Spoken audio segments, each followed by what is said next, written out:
కంధార్ most deadliest place to serve in the Indian army. ఎందుకంటే కొండ ma'am, 3 వైపులు కొండ, ఈ 3 వైపులు పాకిస్తాన్, కిందనే. వాడు బుల్లెట్ కూడా వేయాల్సిన అవసరం లేదు, ఒక రాయి వేసి చచ్చిపోతాడు. వాడు పైన కూర్చొని ఉన్నాడు, నేను కింద కూర్చొని. Shock of my life. ఒక రాయేస్తే చనిపోయే సిచ్యువేషన్ నుండి 18 months, how did you survive that? భయము అన్న ఒక డైమెన్షన్ కానీ, ఇది ఏమైపోతుందో అన్న భయం కానీ కంప్లీట్ గా కంట్రోల్ ఆల్ డిలీట్ అయింది. రాంగ్ పర్సెప్షన్ లో చూసిన సంగతులు ఏమైనా ఉన్నాయా మిలిటరీ మ్యాన్ గురించి? నేను ఒక పెద్ద ఆయన్ని కలిసాను మ్యామ్, బాగా చదువుకున్న ఆయన కూడా. ఆయన ఒక స్టేట్మెంట్ ఇచ్చాడు, నాకు లేచి కొట్టేయాలనిపించింది. తను ఏం స్టేట్మెంట్ ఇచ్చాడంటే, మా నాన్నగారు నాకు డిసిప్లిన్ మర్యాద నేర్పించకుంటే మాత్రం ఆ రోజు వాడు నా చెవిలో చచ్చిపోయాడు. నా దేశమే నన్ను ఏడిపిస్తుంది అన్న ఫీలింగ్ సోల్జర్కి ఎప్పుడు కలగనివ్వదు.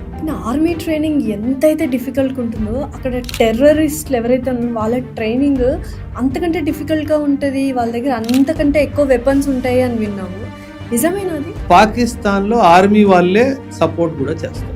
సో ఒక ఆర్మీ సోల్జర్ ఒక టెర్రరిస్ట్కి ట్రైనింగ్ ఇస్తుంది, అండ్ ఆ ట్రైనింగ్లో భాగంగా ఐడియాలజికల్ ట్రైనింగ్ కూడా జరుగుతుంది. నిజంగానే హైదరాబాద్లో కానీ ఎక్కడైనా కానీ పూలు అమ్ముకుంటూ ఉంటారు, పళ్ళ వ్యాపారం చేసుకుంటారు, వాళ్ళు కూడా రా ఏజెంట్సే అని వింటూ ఉంటాం. అలా కొన్ని ఇయర్స్ వాళ్ళు ఆ కైండ్ ఆఫ్ జాబ్స్ చేసుకుంటూ హైదరాబాద్లో అందరినీ అబ్జర్వ్ చేస్తుంటారు అని విన్నాను. అది ఎంతవరకు correct? Regimental head quarters road అటువైపు ఒక బిచ్చగాడు ఉండేవాడు. 2 to 3 months అలాగే ఉన్నాడు. అంటే ఎంత చలి ఉన్నా సరే తను అక్కడే ఉండేవాడు. ఎందుకో ఒకరోజు కమాండింగ్ ఆఫీసర్కి డౌట్ వచ్చింది. అయితే వాడిని ఒకరోజు మేము వేసుకున్నాం. తెలిసింది ఏంటంటే, he was an, my God, you will not believe ma'am, మొత్తం కంటోన్మెంట్ అంతా. అయితే ఇప్పుడు చాలామంది ఆర్మీ వాళ్ళ గురించి ప్రతి ఒక్కరు తెలుసు, రా గురించి చాలా మందికి చాలా విషయాలు తెలీదు. తెలిసిన ఒక విషయం నేను చెప్తాను, నార్మల్గా అందరూ ఆడియన్స్ అనుకున్నారు. నిజంగానే హైదరాబాద్లో కానీ ఎక్కడైనా కానీ పూలు అమ్ముకుంటూ ఉంటారు, పళ్ళ వ్యాపారం చేసుకుంటారు, వాళ్ళు కూడా రా ఏజెంట్సే అని వింటూ ఉంటాం. అలా కొన్ని ఇయర్స్ వాళ్ళు ఆ కైండ్ ఆఫ్ జాబ్స్ చేసుకుంటూ హైదరాబాద్లో అందరినీ అబ్జర్వ్ చేస్తుంటారు అని విన్నాను. అది ఎంతవరకు కరెక్ట్? మేబీ 1000%. మేబీ మీ స్టూడియోలో కూడా రా ఏజెంట్ ఉన్నాడు, మేబీ మీ కెమెరామెన్ రా ఏజెంట్, ఎవరు తెలుసు? 100%. అండ్ 100% మ్యామ్, దాన్ని బ్లెండింగ్ అంటారు. There is a technical term for that, blending. Maybe మీ ఇంటి ముందు ఉన్న పంచర్ షాప్ అతను రా ఏజెంట్. అది చాలా, ఇన్ఫ్యాక్ట్ నేను ఎక్కడ ప్లేస్ చెప్పను, కానీ నేను పర్సనల్గా నేర్చుకున్నది లైఫ్లో పెద్ద లెసన్ చెప్తాను. ఫీల్డ్లో మా రెజిమెంటల్ హెడ్ క్వార్టర్స్ ఉండేది. రెజిమెంటల్ హెడ్ క్వార్టర్స్ రోడ్ అటువైపు ఒక బిచ్చగాడు ఉండేవాడు. అంటే బిచ్చగాడు అంటే ఇంకా బట్టలన్నీ పాడైపోయి మాసిపోయి ఎంటుకలన్నీ అలా ఉండి ఒక బిచ్చగాడు ఉండేవాడు. ఒక 2 to 3 months అలాగే ఉన్నాడు. అంటే ఎంత చలి ఉన్నా సరే తను అక్కడే ఉండేవాడు అన్నారు. ఎందుకో ఒకరోజు కమాండింగ్ ఆఫీసర్కి డౌట్ వచ్చింది. ఏంటి నాకు ఎందుకో డౌట్ కొడుతుంది, he is not a beggar, questionable identity అనే ఒక పదం వాడతాం, క్వశ్చనబుల్ ఐడెంటిటీ. అయితే వాడిని ఒకరోజు మేము వేసుకున్నాం. తెలిసింది ఏంటంటే, he was an ISI informer. వాడి పని ఒక పని, he had a satellite phone with him. ఒక్కటే పని, రెజిమెంట్ గేట్ నుంచి బండి బయటికి వెళ్తే అది రైట్కి వెళ్ళిందా లెఫ్ట్కి వెళ్ళిందా చెప్పాలి, అంతే. వాడి జాబ్ ఒక్కటే జాబ్. వీలైతే బండిలో ఎంతమంది కనిపిస్తున్నారు, అంటే ఫాస్ట్గా, అంటే మూమెంట్ ఆపరేషనల్గా వెళ్ళిందా లేదా నార్మల్గా రొటీన్ ఆపరేషనల్కి వెళ్ళే స్పీడ్లో వెళ్ళిందా, ఈ విషయాలు చెప్పడం తన బాధ్యత. ఎన్ని మంత్స్ ఉన్నాడు సార్? ఒక 2.5 months. ఓకే. అసలు that was revolution of my life time. అంటే తను ఆబ్వియస్లీ ఎనిమీ కంట్రీకి సంబంధించినోడు, కానీ ఆ కంట్రీ కోసము తను ఒక బిచ్చగాడ్ లాగా 2.5 months మాకు కనిపించాడు. దాని ముందు ఎక్కడ కూర్చున్నాడో తెలియదు మనకు తెలియదు. You will not believe ma'am, మొత్తం కంటోన్మెంట్ అంతా అసలు జల్లడ్లా పెట్టేశాను, ఒక్కొక్కడిని పట్టుకొని అందరినీ. ఇంకా so that was a big revolution. అంటే జనరలీ జరగదు, అంటే ఒక్కొక్కసారి మిస్ అవుతాం అంతే. అంటే ఒక ISI ఏజెంట్ అని మీరు ఎలా అంటే పార్ట్ ఆఫ్ లెర్నింగ్. అంటే మాకు బేసిక్ మిలిటరీ ట్రైనింగ్లో అన్నీ నేర్పిస్తారు, కానీ మేము బిజీ ఉండడం వల్ల, అంటే అది that was not a pure field station also, it was a semi field station. దానివల్ల అది మేము మిస్ అయ్యామన్నది మాకు అర్థమైంది. But it was a big lesson. కానీ ఆర్మీ ట్రైనింగ్ ఎంతైతే డిఫికల్ట్గా ఉంటుందో అక్కడ టెర్రరిస్టులు ఎవరైతే ఉన్నారో వాళ్ళ ట్రైనింగ్ అంతకంటే డిఫికల్ట్గా ఉంటుంది, వాళ్ళ దగ్గర అంతకంటే ఎక్కువ వెపన్స్ ఉంటాయి అని విన్నాము. నిజమేనా అది? అవును మ్యామ్. టెర్రరిస్ట్ అండ్ ఆర్మీ సోల్జర్కి కంపారిజన్ అయితే లేదు. No, not at all. No, not comparing. అంటే కంపారిజన్ ఎందుకు లేదు అంటే, మోస్ట్ ఆఫ్ ది పీపుల్ ఎవరైతే టెర్రరిస్ట్గా మారుతారో, నేను నా అనుభవంతో చెప్తున్నాను, మోస్ట్ ఆఫ్ దెమ్ డబ్బుల కోసం చేస్తారు. డబ్బుల కోసం వాళ్ళు టెర్రరిస్ట్లా మారుతారు. అంటే ఇంట్లో 5 ఉన్నారనుకోండి, పరిస్థితులు బాగాలేవు, టెర్రరిస్ట్ ఆర్గనైజేషన్ వాళ్ళు ఏదో ఆఫర్ ఇచ్చారు, నువ్వు వస్తే 10 లక్షలు ఇస్తాము, 20 లక్షలు ఇస్తాము అని చెప్పారనుకోండి, 5 ఎవరో ఒకరు వాలంటీర్ వెళ్ళిపోతారు and they will come to join the terrorist camp. వాళ్ళకి ట్రైనింగ్ ఇచ్చేది టెర్రర్లో ఎవరైతే హెడ్ క్వార్టర్స్లో ట్రైనింగ్ ఇన్ఛార్జెస్ ఉంటారో, పాకిస్తాన్లో ఆర్మీ వాళ్ళే సపోర్ట్ కూడా చేస్తారు. సో ఒక ఆర్మీ సోల్జర్ ఒక టెర్రరిస్ట్కి ట్రైనింగ్ ఇస్తుంది అక్కడ. అండ్ ఆ ట్రైనింగ్లో భాగంగా ఐడియాలజికల్ ట్రైనింగ్ కూడా జరుగుతుంది. అదేంటి? సైకలాజికల్గా, అంటే మన మీద ద్వేషం ఎలా పెంచాలి తనలో. మ్యామ్, ఒకరిని చంపేయడం అంటే అంత ఈజీ కాదు. ఒక చంపాలి అనే ఆలోచన రావాలి అంటే నేను సైకలాజికలీ ఆ టెర్రరిస్ట్ మైండ్ మొత్తం బ్రెయిన్ వాష్ చేయాలి. సో ఒకవైపు ఫిజికల్ ట్రైనింగ్, ఇంకోవైపు psychological training and best of the weapons, military tactics అన్నీ నేర్పించి పంపిస్తున్నారు. సో కాకపోతే ఇక్కడ ఏంటంటే ఆర్మీ మొత్తం రెజిమెంట్, ఒక వ్యవస్థ, ఒక ఇన్స్టిట్యూషనల్ మొత్తం సపోర్ట్ ఉంది కాబట్టి ఒక్క టెర్రరిస్ట్ మొత్తం ఆర్మీ లేదు. ఈ క్వశ్చన్ ఎవరు అడుగుండరు. If you want you can say, మీరు ఎంతమంది శత్రువుల్ని సంహరించారు మీ 10 years ఆఫ్? వద్దు. అంటే ఆపరేషన్స్లో ఎలా జరుగుతుందంటే మ్యామ్, మేము ఒక పదం వాడతాం, కాంటాక్ట్ అనే పదం వాడతాం. కాంటాక్ట్ అంటే ఆ రోజు ఆ మిలిటెంట్ కానీ శత్రువుకి మాకు ఎదురయ్యాం, ఫైరింగ్లో ఎదురయ్యాం అనేసి. మెనీ ఆపరేషన్స్ ఎలా జరుగుతాయంటే ఆ క్రాస్ ఫైరింగ్లో మనం కూడా ఫైర్ చేస్తున్నాము, తను కూడా ఫైర్ చేస్తున్నాము. ఆర్మీలో జనరలీ ఎలా ఉంటుందంటే officers will promote citations for the soldiers.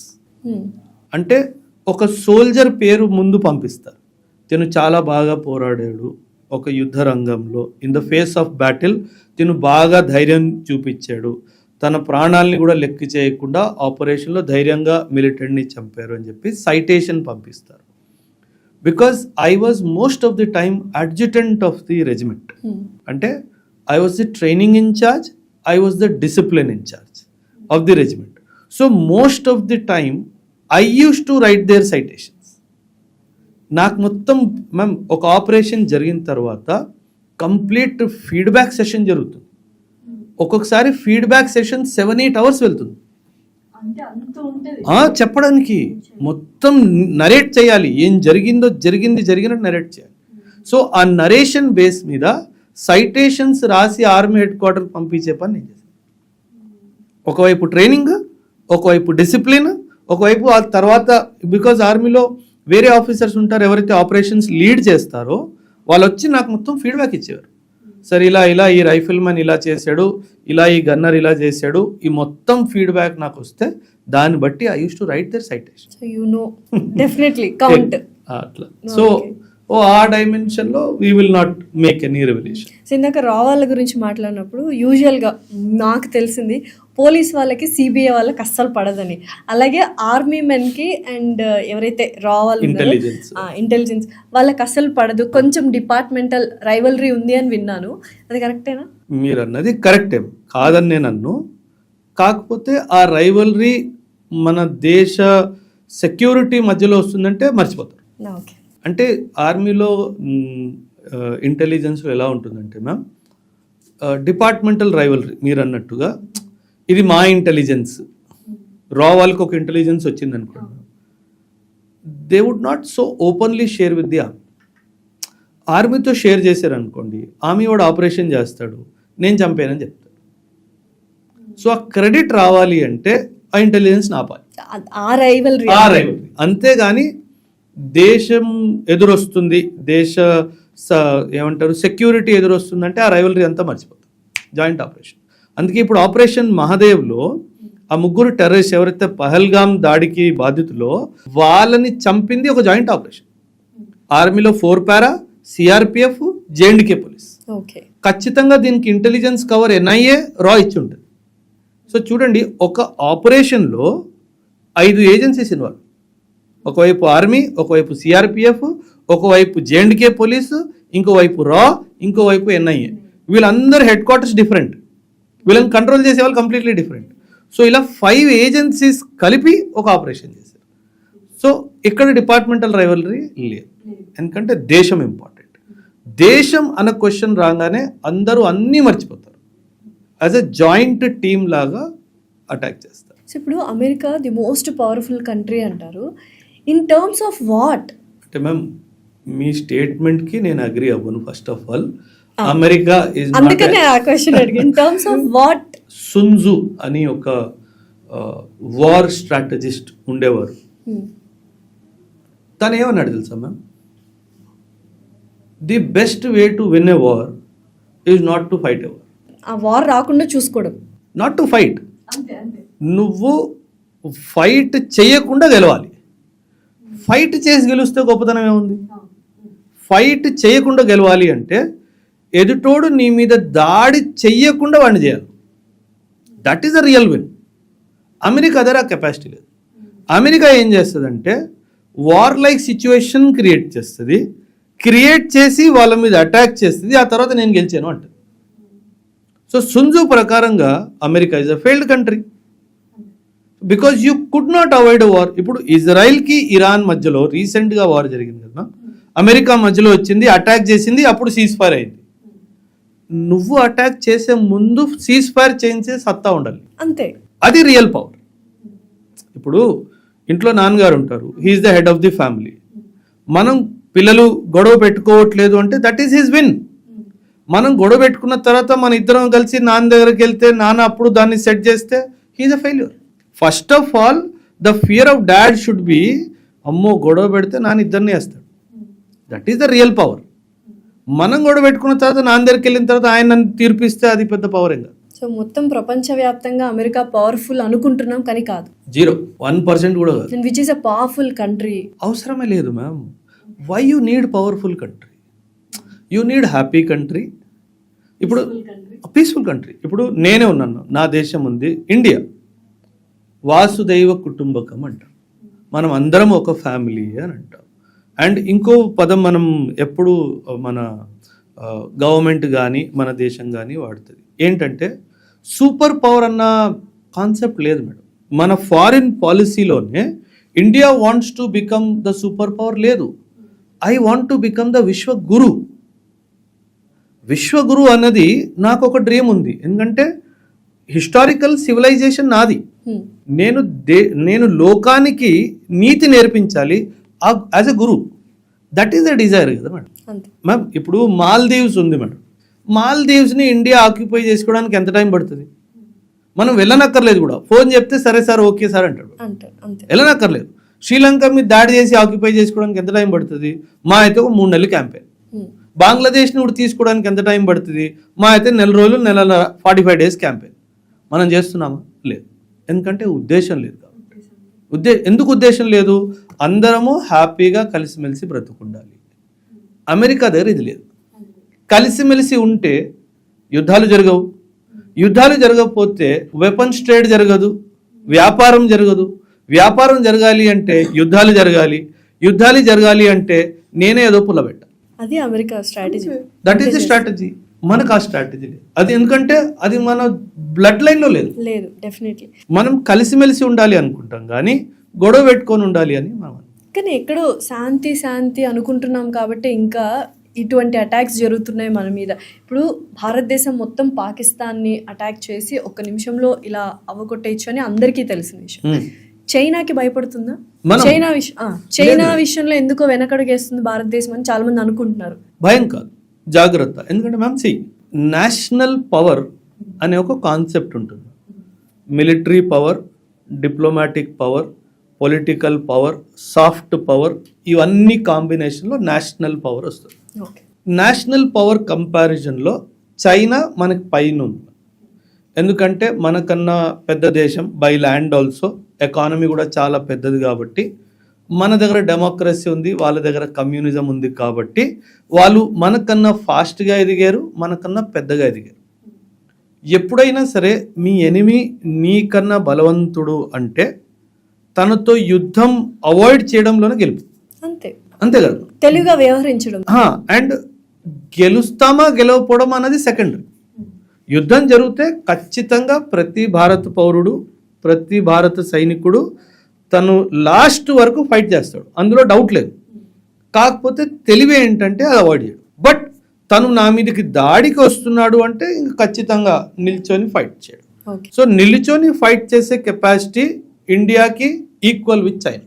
Ma'am military ఎప్పుడైనా సరే, మిలిటరీ పవర్ అని మనం అంటాం కదా, మిలిటరీ పవర్కి 2 డైమెన్షన్స్ ఉంటాయి.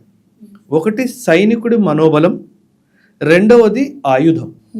మనోబలంలో నా సైనికుడు చైనీస్ సైనికుడి కన్నా 10 రెట్లు ఎక్కువ, 10 రెట్లు ఎక్కువ. ఎందుకో నేను చెప్తాను, ఒక్క నిమిషం. రెండవది ఆయుధ బలం. ఆయుధ బలం విషయంలో చైనీస్ సైనికుడు పెద్దడు, ఎందుకంటే ఆయుధ బలం ఎక్కువది కాబట్టి. మనోబలం ఎందుకు ఎక్కువ అంటున్నానంటే, మీరు చాలా లాజిక్ ఉంది, వినండి మ్యామ్. చైనాలో 60s, 70s, 1960s, 70s one China policy అని వచ్చింది. One child policy, single child. అంటే ఇప్పుడు సైన్యంలో ఉన్న సైనికుడు ఒక్కడే కొడుకు. ఓకే, ఒక్కడే కొడుకు. వైఫ్ ఉంటే పిల్లలు, ఒకవేళ ఓన్లీ వన్ చైల్డ్ అగైన్ అమ్మ నాన్న. ఒక్కడే చైల్డ్ అంటే వైఫ్ వచ్చిందంటే అక్కడ కూడా తను ఒక్కడే చైల్డ్, ఒక్కతే చైల్డ్. వైఫ్, తిన అమ్మా నాన్న, తన అమ్మా నాన్న, 4, 5, 6. వాళ్ళ పేరెంట్స్ కూడా ఇంకా బతుకుంటే, ఎందుకంటే చైనాలో లైఫ్ ఎక్స్పెక్టెన్సీ చాలా ఎక్కువ. So 2 grand parents, 2 parents, 2 grand parents, 2 parents, 8, wife 9, నేను 10.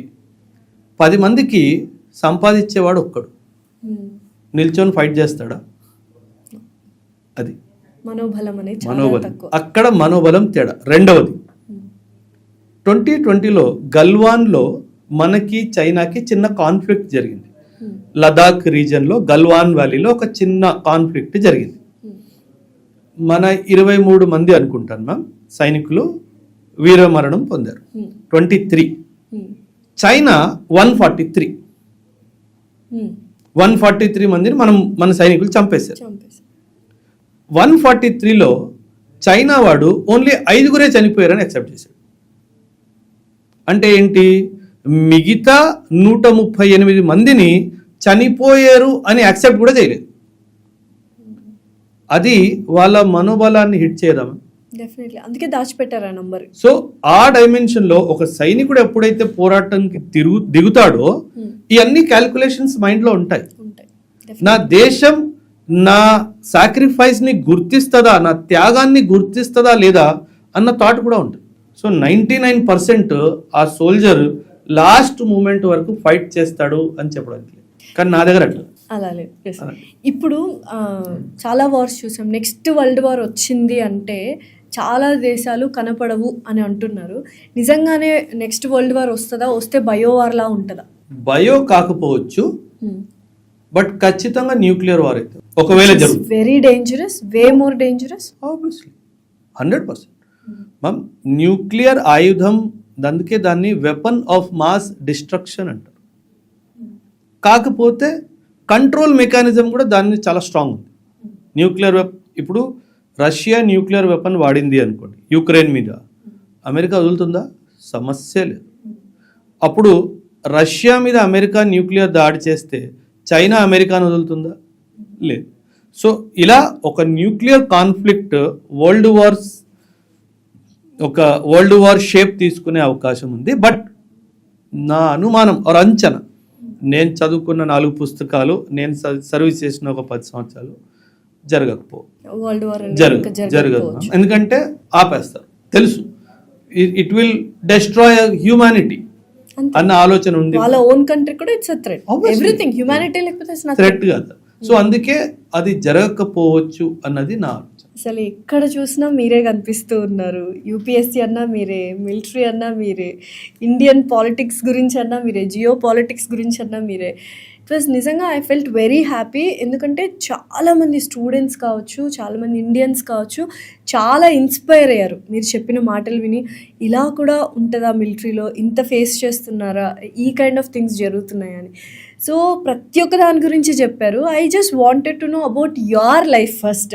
అసలు ఎలా మీరు మిలిటరీలోకి వెళ్ళాల్సి వచ్చింది అండ్ ఎందుకు క్విట్ అయ్యి మళ్ళీ యూపీఎస్సీ దాంట్లోకి వచ్చారు. I just want to know brief thing about. Ma'am, actually, my grandfather was an IPS officer, and Dad was in Navy, and and my great grandfather was under the British Empire.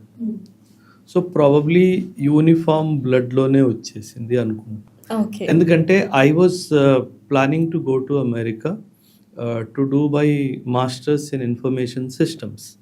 2001-2002లో Osmania యూనివర్సిటీలో I was doing my MSIS అని చెప్పేసి we were the first batch, experiment batch అని వచ్చింది. Okay. So first year we were suppose to do in Osmania university. First year Osmania యూనివర్సిటీలో చేసి రెండవ సంవత్సరం we were suppose to go to eastern Michigan university. That was the plan. And top ముగ్గురికి GMAT exam స్కోర్ని బట్టి పంపిస్తాము అన్నట్టుగా చెప్పారు. So incidentally I was one of the top students దే. సో కాకపోతే అప్పుడే one of my friend was one of my senior in the Osmania university management క్యాంపస్లో he had passed what you call OTA entrance, SSB pass అయ్యి he was going. యాక్సిడెంటల్గా నేను తన్ని gate దగ్గర కలవడం జరిగింది. యాక్సిడెంటల్, అసలు pure accidental. Okay. So he was like I'm going over. అంటే ఎన్సీసీలో ఉన్నాను, ఆర్మీ కెరియర్ అనే థాట్ సబ్ కాన్షియస్ మైండ్లో ఉంది, కానీ అది ఫర్ సమ్ రీజన్ ముందుకు రావట్లేదు. సో అంటే ma'am we are a generation doing మా గ్రాడ్యుయేషన్ 99, 2000, 2001. అప్పట్లో IT is just coming up in the boom అనమాట. And going to America was the dream. And అందులో ఐ వాజ్ డూయింగ్ వెల్, చదువులో కూడా బాగానే ఉన్నాను. అంత డబ్బు లేకపోయినా, because I'm from a pure middle class family. Father salary 13,500 per month. నేను 2001, 2002 మాట్లాడుతున్నాను. సో ఆ స్థాయిలో ఉంటూ నాన్న he spoke to syndicate bank people. They said మేము ఇస్తాము, స్టడీ లోన్ ఇస్తాము, స్టూడెంట్ లోన్ ఇస్తాము అంటే at that time some 16 or 18 lakh 2001-2లో. And dad was okay. And the అప్పు అన్నది వచ్చాక, ఉద్యోగం అయిపోయాక, MS అయిపోయాక తీర్చాలి కాబట్టి ఐ కెన్ డూ ఇట్ అనేసి. బట్ తిన్ని నేను గేట్ దగ్గర కలిసిన తర్వాత ఎందుకో మైండ్లో స్ట్రైక్ అయింది, నేను అమెరికా వెళ్ళి కరెక్ట్ చేస్తున్నానా లేదా.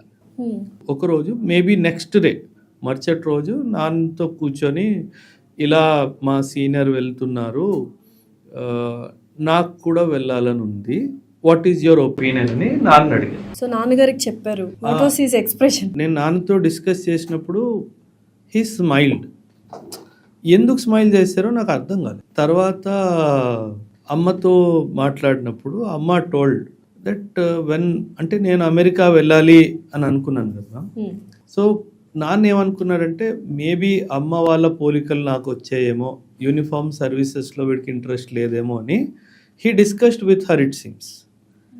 నేను నాకు ఇక్కడ వెళ్ళాలని ఉంది అనగానే ఒక స్మైల్ ఇచ్చారు కదా, నాకు అప్పుడు అర్థమైంది తను ఎందుకు స్మైల్ ఇచ్చారు అని. ప్రౌడ్ మూమెంట్ అంటే ఒక ప్రౌడ్ మూమెంట్, అంటే నాలాగే నా కొడుకు కూడాను దేశ సేవకు వెళ్ళాలి అని ప్రాబబ్లీ. కాకపోతే మ్యామ్ సీది అంటే తన ఆలోచన తీరు చూడండి, నేను డిసిజన్ ఇవ్వను, నువ్వు డిసిషన్ తీసుకో, నువ్వు ఏ డిసిషన్ తీసుకున్నా I will agree to. Force చేయలేదు, లేదు అస్సలు లేదు. అండ్ హీ వాజ్ లైక్ నీ డిసిషన్ కదా, it is your life, you live. కాకపోతే the moment I told him I have decided to join the army, ఆ రోజు నుంచి మ్యామ్ నేను అకాడమీకి వెళ్ళేంత వరకు every day he was my PT master. Okay. అంటే అంటే అకాడమీలో ఇన్స్ట్రక్షన్స్ ఇస్తారనమాట. మీరు అకాడమీకి రిపోర్ట్ చేసిన రోజు ఇన్ని కిలోమీటర్లు ఇంత టైంలో ఇన్ని సిట్అప్స్, ఇన్ని పుష్అప్స్, ఇన్ని చిన్అప్స్ మీరు ఇవన్నీ చేయగలగాలి అని చెప్పేసి. So he was my PT master next day. And నాకు అర్థమైంది అమ్మో ఎందుకు ఈయన అన్నాడు అనేసి. So probably he wanted to live his life of army with me అని నాకు అర్థమైంది. నేను ఈ అప్లికేషన్ ఫిల్ చేయడము, నేను వెళ్ళడము అరౌండ్ 11 months టైం. అక్కడ ట్రైనింగ్ జరిగింది 10 months. ట్రైనింగ్కి వెళ్ళే ముందు నా ట్రైనింగ్ ఇంట్లో జరిగింది 11 months. So I was fully prepared అనమాట. అసలు నాకు అకాడమీలో ఎటువంటి ఇబ్బంది రాలేదు. నాకు అంటే అక్కడ చాలా మంది పిల్లలు అంటే నాతో పాటు batchmates they all use to cry. అసలు ఏంది ఇది లైఫ్, ఏదో అనుకొని వచ్చాము, ఆఫీసర్స్ అయిపోయాం అనుకొని వచ్చాము, ఇక్కడేమో ఇలా ట్రీట్ చేస్తున్నారు, మరెన్నో విషయాలన్నమాట. సో నేను I was a happy go lucky boy, హ్యాపీగా జాలీగా తిరిగేవాడిని, అంతా చేసేవాడిని. వీళ్ళందరూ ఏంట్రా నీకు బాధ వేయట్లేదా, నీకు నొప్పి వేయట్లేదా అంటే హిట్లర్ ఇంట్లో వదిలేసి వచ్చాను నేను, ఐఎమ్ మోర్ హ్యాపీ హియర్ అన్నట్టుగా. అంత డెఫినెట్గా తను ట్రైనింగ్ ఇచ్చేవాడు because he was himself and naval officer no. So ఆయనకి తెలుసు అనమాట అన్నీ. సో నాకు ఫిజికల్గా కానీ సైకలాజికల్గా కానీ ఎటువంటి ఇబ్బంది అకాడమీలో రాలేదు. ఇంకో విషయము, అక్కడ 15-20 days ఒకసారి ఇంటికి ఫోన్ చేసుకొని ఇస్తారు. సో ఒకరోజు ఇంటికి ఫోన్ చేస్తే అప్పట్లో ల్యాండ్ లైన్స్ కదా, మొబైల్స్ ఏం లేవు. సో ఫోన్ చేస్తే నాన్న ఫోన్ ఎత్తారు. అయితే మీరందరు ఎలా ఉన్నారు, నేను బాగున్నాను అన్నట్టుగా నేను డైలాగ్ కొట్టాను అనమాట. సో నాన్న వాజ్ నీకేం జరుగుతుందో అక్కడ నాకు తెలుసు, ఈ కహానీలు మీ అమ్మకి చెప్పుకోవాలి. మీరు హ్యాపీగానే ఉన్నారు కదా. అంటే నేను బాగున్నాను అకాడమీలో, అంటే అకాడమీలో బాగుండం, ఆ స్ట్రెస్ అలా ఉంటుంది కదా. సో ఈ కహానీలన్నీ మీ అమ్మకి దాచుకుని నాకు చెప్పకు, I know what you are going through అన్నట్టు అమ్మకు ఫోన్ ఇచ్చేసారు. అండ్ నేను అమ్మని ఏంటమ్మా ఏంటి మీ ఆయన ఏంటి ఇలా మాట్లాడతాడు, నేనేమో బాగున్నానంటే అవునా బాగున్నావు అని అడగొచ్చు కదా, I know what you are going through అంటే see the practicality of that person. అంటే నాకు తెలుసు what you are going through, I have trained you enough, I know you will do well. అంత కాన్ఫిడెన్స్ దట్ ఐ డూ. అందుకే నా instructors కూడాను ఇవన్నీ నీకు ముందు నుంచి ఎలా తెలుసు, బికాజ్ వాళ్ళు ఏదైనా నేర్పించినప్పుడు వాళ్ళు నేర్పిస్తారు కదా. సో నేర్పించిన తర్వాత they will ask the cadets to come forward and do it. Generally నేనే ముందుకెళ్ళేవాడిని, నీకు ఇవన్నీ ఎలా తెలుసు అంటే మా నాన్న నేర్పించారు. సో ప్రతి విషయం ట్రైనింగ్కి సంబంధించి మ్యామ్, నాట్ ఓన్లీ ఫిజికల్, అక్కడ వాళ్ళు చెప్పే చదువు కూడా నాకు నేర్పించారు. సో నాకు not only the physical part of army training, tactics part of the army training also మా నాన్నకి నేర్పించారు. So well trained as a trained soldier అకాడమీకి వెళ్ళాను. అకాడమిక్స్ లో అన్నిట్లో టాప్. నేను ఎప్పుడు అకాడమిక్స్ లో టాప్ చేశాను. ఓవరాల్ నేను సెకండ్ వచ్చాను, కానీ అన్ని almost every subject I use to top. So ఇంత పకడ్బందీగా ప్లాన్ చేసి మిలిటరీకి వెళ్ళి అక్కడ మంచి పొజిషన్ లో ఉన్న మీరు again why you want to quit the military, what is the main reason? అంటే మ్యామ్, ఆర్మీ క్విట్ చేయాలి అన్న ఆలోచన ఎప్పుడు మైండ్లో రాలేదు. ఎందుకంటే దట్ వాజ్ నాట్ ఎ జాబ్, అది ఉద్యోగం కాదు. అసలు ఆ 10 సంవత్సరాలు ఎలా గడిచిపోయో తెలీదు. అంటే ఒక్కొక్కసారి చాలా డిఫికల్ట్ సిచ్యువేషన్స్ కూడా ఉంటాయి ఆర్మీలో. కాకపోతే నాకు అరౌండ్ 7.5-8 years సర్వీస్ ఉన్నప్పుడు అమ్మ was diagnosed with cancer. So then ఇంకా I was getting posted to field areas. సడన్గా నాకు కాల్ కలవకపోతే ఏంటి అన్నట్టుగా ఆ థాట్లో I applied for release from the army. In fact 7.5 years తర్వాత వాళ్ళు పర్మనెంట్ కమిషన్కి అడుగుతారు. అంటే నేను షార్ట్ సర్వీస్ ఆఫీసర్ కదా, సో 7.5 years తర్వాత would you like to continue అన్నట్టుగా అడుగుతారు. సో అప్పుడు నేను yes I would like to continue అన్నట్టుగా ఫామ్ చేసేసాను సబ్మిషన్. ఆల్మోస్ట్ ప్రాసెస్ కూడా అయిపోయింది ఆర్మీ హెడ్ క్వార్టర్స్లో. బట్ లాస్ట్ మూమెంట్లో before it was about to get approved, నేను అగైన్ అప్లికేషన్ పెట్టి దాన్ని విత్డ్రా చేసుకున్నాను అమ్మ కోసం. అంటే మ్యామ్ సి, ఒక లైన్ ఆఫ్ థాట్ ఏమొచ్చిందంటే, ఇన్ ది ప్రాసెస్ నేను ఆర్మీలో జాయిన్ అయిన తర్వాత ఆర్మీలో అకాడమీలో ఉన్నప్పుడే బిఫోర్ ఒక 12 days ఉండిపోయి మ్యామ్ అకాడమీ కంప్లీట్ అయిపోవాలి ట్రైనింగ్, అప్పుడు నాన్నగారు చనిపోయారు. సో అంటే 8 years అమ్మ ఒక్కళ్ళే ఉన్నారు అండ్ నాన్న ఈజ్ ఆల్సో నాట్ దేర్. ఇప్పుడు ఈ హెల్త్ ఇష్యూ వచ్చింది కాబట్టి నేను ఇప్పుడు కూడా ఇంటికి తిరగలేకపోతే ఆర్మీలో I may become a chief also, but నేను అమ్మని కోల్పోతాను అని ఒక ఆలోచన వచ్చింది. So I had to leave the army. So but ma'am ఆ రోజు the toughest decision of my life. Definitely. ఎందుకంటే ట్రూప్స్తో కానీ, నా కలీగ్స్తో కానీ, బ్యాచ్మేట్స్తో కానీ ఆ అనుబంధమే వేరు. ఇప్పుడు కూడా వాళ్ళు నన్ను కలిసినప్పుడు they all first they beat me. అసలు బూతులు వాళ్ళకి వస్తాయి మ్యామ్. ఆర్మీ వాళ్ళు ఆల్రెడీ చాయిసెస్ట్ ఆఫ్ ద బూతులు ఉంటాయి అన్నమాట. ఇంకా వాళ్ళు నన్ను కలుస్తారు, అమ్మంటది ఏంట్రా మీరు మీ మాటలు అన్నట్టుగా. బట్ బికాజ్ ఇంటికి వస్తారు, అమ్మని కలుస్తారు, అండ్ దే కీప్ టెలింగ్ అమ్మ because of you he left the army అనేసి. అమ్మ ఇస్ లైక్ అరే నేనేమన్నా చెప్పేనారా నీకు అన్నట్టుగా. So but at the end of the day they all miss me in the. But ఆ డెసిషన్ మాత్రం చాలా కష్టమైంది అసలు ఆ టైంలో. Literally I was in tears. Definitely. అంటే వెన్ ఐ వాజ్ నాకు గుర్తు మ్యామ్, కర్నల్ నరేష్ ఆర్య అని చెప్పేసి వాజ్ మై సిఓ. ఆ అప్లికేషన్ ఆయన చేతిలో ఇస్తున్నప్పుడు లైఫ్లో ఫస్ట్ టైం చేతులు వణికే. అండ్ అది కూడా తనకు అంటే he knows me, I was the adjutant అంటే the most strongest officer in the regiment అనమాట. And being an adjutant my hands were shaking. And he has always seen me, నాకు ఒక strong soldier లాగే చూశాడు తను. ఏమైందో బ్రో, అమ్మకి బాగాలేదు సార్ వెళ్ళాలి అంటే then he only called, he had his friends in the army. అది అసలు కుదరదు మ్యామ్. ఒకసారి మీరు పర్మనెంట్ కమిషన్కి రాసేసిన తర్వాత అది విత్డ్రా అయ్యే ప్రసక్తి ఉండదు. Because he had his batchmates and seniors with whom he was very close. తను సిఫారిష్ పెట్టి నన్ను తీయించేసి, బికాజ్ హీ నోస్. అంటే ఓబరాయ్ వెళ్ళాలి అన్న డిసిషన్ తీసుకున్నాడంటే ఓబరాయ్ దగ్గర ఇంకో చాయిస్ లేదు, లేదంటే ఓబరాయ్ వెళ్ళే మనిషి కాదు. ఎందుకంటే ప్రతి కోర్స్ ఆర్మీలో మ్యామ్, ఆర్మీ గురించి సివిలియన్స్కి ఎక్కువగా తెలియదు. ఆర్మీలో మనం ఆర్మీ అనగానే ఒక తుపాకీ పట్టుకొని బార్డర్ దగ్గర నిల్చోవాలి అని అనుకుంటాం, కానీ ఆర్మీ అది కాదు. ఆర్మీలో చాలా చదువు ఉంటుంది, అన్ఇమాజినబుల్ అంత చదువు ఉంటుంది మ్యామ్. ప్రతి కోర్సులో ఆర్మీ కండక్ట్ చేసే కోర్సులో I was either 1 or 2. All my 8.5 years service. అంటే ఎవ్రీ ఇయర్ ఈ కైండ్ ఆఫ్ ఇయర్ అని కాదు, ఒక్కొక్కసారి సంవత్సరంలో 3 కోర్సులు కూడా అవుతాయి. అంటే depends on which course you are opting. అంటే కొన్ని కోర్సెస్ వాలంటరీ ఉంటాయి, కొన్ని కోర్సెస్ మ్యాండేటరీ ఉంటాయి. So I use to do both. నాకు ఇష్టం కదా మ్యామ్ చదవడము. అండ్ మ్యామ్ ఆర్మీ ప్రతి కోర్సు ఒకవైపు చదువు, ఒకవైపు ఫిజికల్, రెండు ఉంటాయి. సో నాకు అది ఇష్టం కాబట్టి I use to volunteer my self and I use to go. So courses ఉంటాయి, ఫిజికల్ ట్రైనింగ్ ఉంటుంది. ఈ రెండింటి మధ్యలో mind strengthening and mind set అనేది ఎంత స్ట్రాంగ్గా ఉండాలి ఒక అంటే మ్యాన్కి. అంటే ఇంగ్లీష్లో ఒక ప్రావర్బ్ ఉంది కదా, healthy mind stage in a healthy body. So అది మీ హెల్త్ ఎంత బాగుందో దాన్ని బట్టి మీ యొక్క మెంటల్ స్ట్రెంగ్త్ కూడా డిజైన్ అవుతుంది. సో మీరు ఫిజికల్గా ఎంత ఫిట్ ఉంటే మీ మైండ్ అంత స్ట్రాంగ్గా ఉంటుంది. ఈ జనరేషన్ ఫిజికల్ ఫిట్నెస్ మీద అస్సలు ఏం చెయ్యట్లేదు. ఒక్క ఫ్లోర్ ఎక్కాలన్నా లిఫ్ట్ కోసం వెయిట్ చేస్తారు, 15 నిమిషాలైనా వెయిట్ చేస్తారు, కానీ ఒక్క 10 మెట్లు ఎక్కి ఎక్కడికి వెళ్ళరు. ఒక 1/2 కిలోమీటర్ దూరం నుంచి ఇంట్లో కావాల్సిన సామాన్లు తెచ్చుకోవాలన్నా ఆ బైక్ మీదే వెళ్తారు, కానీ నడుచుకుంటూ వెళ్ళడం కానీ సైకిల్ తొక్కుంటూ వెళ్ళడం కానీ అసలు మానేశారు. యూత్లో సైకిల్ అన్నది పోయింది. ఇన్ఫ్యాక్ట్ నేను ఆర్మీలో 3 years సర్వీస్ వరకు ఏ కోర్స్కి వెళ్ళినా అందరూ బైక్స్, కార్ తీసుకుంటుంటే నేను సైకిల్ తీసుకునేవాడిని.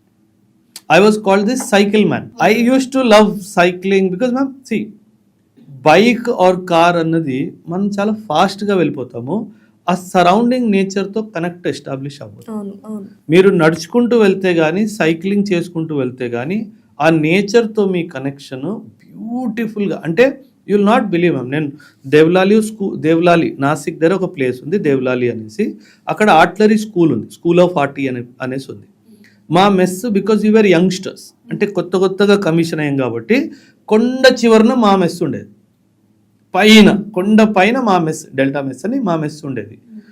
మెస్కి మా క్లాస్కి ఒక 2.5-3 kilometers డిస్టెన్స్ ఉండేది. అండ్ ఈ వైయోస్ కోర్స్ అనేది 6.5-7 months కోర్స్ ఉంటుంది, వైయోస్ కోర్స్. నేను ఆ 6.5 monthsలో కొండ మొత్తం చేంజ్ అవుతూ చూశాను. అంటే from dry to green, from green to flowers, అదంతా I could experience that so ఆ nature you nature enjoyed it. Because I use to cycle. ఒక్కొక్కసారి ఆగి I use to appreciate the beauty of nature. అంత beautiful nature ma'am. When you are on bike you will not. Not so definitely. ఆ స్పీడ్లో మీరు నేచర్తో connect అవ్వరు. So నేను పిల్లలకి చెప్తాను, the more you are connected with nature, the nature will guide you and protect. నిజంగా hats off to you sir and Ma'am, hats off to thank you. Indian army. Thank you. ఇంకొక kind of వేరే కోణం అనేది మాకు బాగా అర్థమైంది. Ma'am. Of course మీ videos and చూస్తున్నాము, మీరు అక్కడ ఉండడం కంటే ఇక్కడ ఉండడం మాకు చాలా important. Thank you so much Oberoi garu. Thanks. Thank you very much for calling me ma'am. అందరికీ జై.